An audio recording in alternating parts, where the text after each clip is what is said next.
I thought I could handle anything they threw at me. Sure, it was exhausting and stressful at first. The hazing, the beating, the shouting, the order. But that's just par for the course. I knew what I got myself into when I signed that contract. Or at least, I thought I did.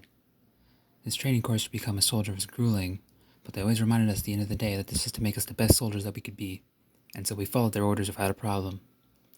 It was supposed to be our last day. We were to have one final test before finally being done with it all and officially being recognized as soldiers. There were multiple parts: problem solving, trap escaping, all sorts of potential scenarios. Then came the final test. Behind a large automatic steel door, one of our chiefs brought out a group of 6 men. The men were chained by their hands and feet, blindfolded and emaciated. It was shocking to say the least. They lined up all the men and had them kneel on 6 identical stools. They then handed each one of us a knife. The last thing they wanted me to do was to kill one of the people here. I couldn't believe it. Your final test, to make sure you're ready to actually kill should you ever be stuck in that position. I never really thought about it. I mean, it's true that I'm not really sure I could actually do it if I was really in that situation, but this is absurd. The 6 men lined up were all sedated in some kind of way. They groaned a bit, but they didn't really speak or anything. It has to be a trick, I thought. Maybe we just need to come up with another solution, like interrogation.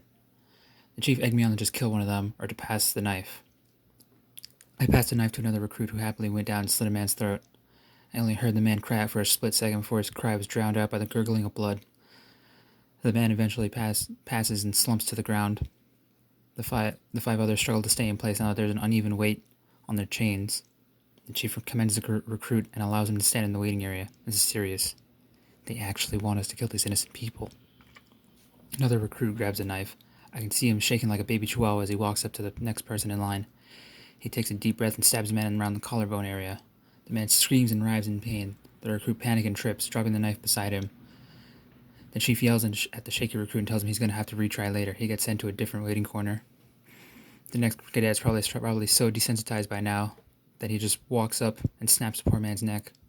Considering how much that man was hurting from the stab, I guess that's a kinder end. There's still 4 men left, and only 3 of us. The 3 recruits, including me that haven't gone yet, are standing in awe, disbelief, and fear. There's no way I can do this. This is too horrible. To make matters worse, I actually say I can't do it out loud. I really shouldn't have said that. The chief goes off, saying that if I can't do it here, I won't be able to do it on the field. He tries to reassure us that these people were death row inmates and this is their execution. I still don't feel comfortable with it, though. I can't imagine there's enough death row inmates for this test to happen often enough. I can't do it. I can't do it. I really can't do it. The other 2 can't seem to do it either. The whole time they've been standing behind me, neither one brave enough to pick up the knife. They merely shake their heads. The chief tells us, the 3 of us, you fail, and directs us through the giant steel door. The wait is scary. I don't know what's going to happen next. They tell us that we failed, and that we're going to be punished. They tell us that we're going to a classified location and they blindfold us. The last thing I remember is them telling me to stand up straight with my arms out. I felt chains go on my arms and legs.